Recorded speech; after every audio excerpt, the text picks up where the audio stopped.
So all these amenities, you guys, are owner amenities. So on this property, everything is owned by the owners in an undivided interest. So you own the vineyards, you own the clubhouse, you own the golf course and everything. So if we have anybody that comes in from the outside to have lunch at the clubhouse, play golf, things like that, right now we have it open to the public.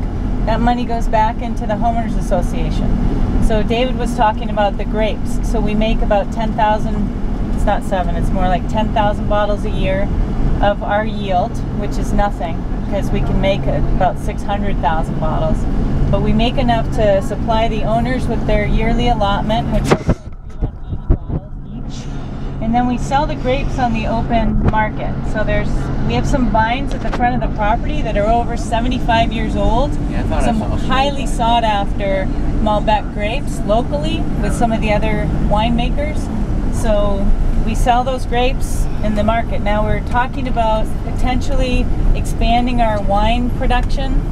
And if we went into a couple 100,000 bottles of wine a year to sell outside of here, that would extremely knock down the HOA dues. So all that money goes to offset the homeowners association, to pay our workers, the vineyard workers, the staff at the golf clubhouse, all that, the security and general maintenance on the property. So every owner pays the same, doesn't matter what you own, and it's all divided equally. So and what is that? It's about five something a month, but if you pay in pesos, it works out to be $375, and that gives you, you can use the fitness center as much as you want. There is like a 50 peso fee to play golf, which is $5, play 18 holes as an owner, because a lot of owners don't play golf, so that there's just a little upcharge for if you play, but it's like nothing. Horseback riding, you can go ride a horse anytime you want. We keep about 20 horses. We have polo horses if you play polo or if you want to learn polo, which is huge because it's a very expensive sport. So to be able to learn that game is amazing. And then we have paso horses, which are the ones you guys are going to ride when we go to Chimpa. Depending on what your group 1 or 2, we'll do 2 days of this. But the Peruvian horses that we have are a smaller horse. They're very, very comfortable. They're bred to ride without posting. So you kind of just sit on the horse, and they're very comfortable, and the horse does its thing, and you don't feel really any up and down motion at all. Really a lot of fun. So if you haven't ridden horses and you want to, it's the perfect horse to ride.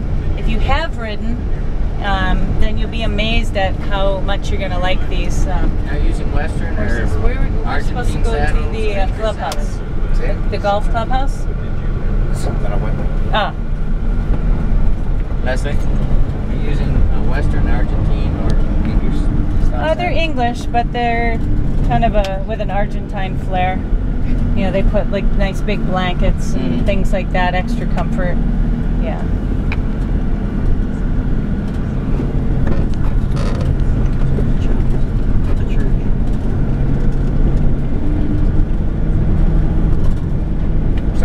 See.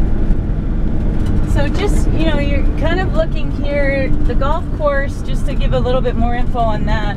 Bob Cupp was a lead designer for Jack Nicklaus for over 14 years, and he now designs his own golf courses.